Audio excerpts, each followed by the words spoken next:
Load management came from the Spurs. I remember that. Because they kept going to the finals every year.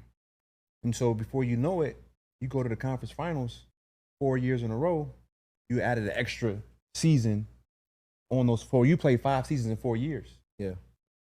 So load management makes sense because you're going to making these deep runs every year, and your core players are getting older and they're taking more of a trauma and more load on their bodies. Mm-hmm. Load management makes sense. But we weren't doing as much research back then on. But like no one knew what load management was because Spurs were really the only ones doing it. Okay. Because they had Tim Duncan, they had Ginobili, and they had Tony Parker. Yeah. Right? So, and then Duncan's, year 13, 14, 15, 16 is like, his body can't take the same beating as it did when he was younger. So load management makes sense. And so now we come into the fold.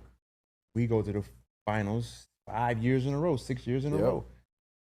And we're on the NBA road show where you guys we're the Heatles did it. They were the road show. Like we're the road show. So our schedule was actually not normal.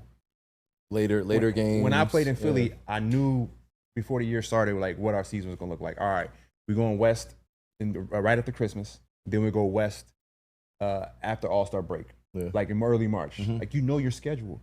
But when you're the show, like you'll do like a 4-game East Coast, like you do 3 East Coast trips as opposed to 2 East Coast trips.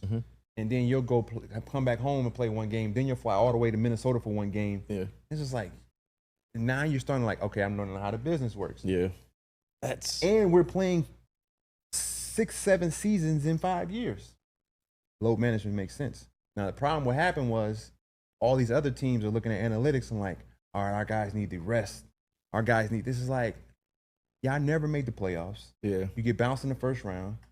You don't need load management. And so the term just got thrown around, and then now you have the narrative that players don't want to play. And then now you're building in rules in the CBA like, all right, 60